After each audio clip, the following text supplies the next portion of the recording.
unveiling the fascinating reason behind yawning. It's not what you expect. Guess what?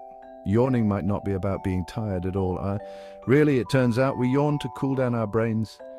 Yep, that big yawn.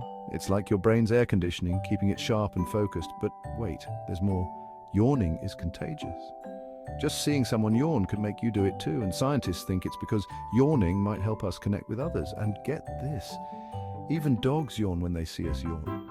Who knew yawning could be a way of bonding? So the next time you yawn, just remember your brain is getting a little break and you might just be syncing up with everyone around you.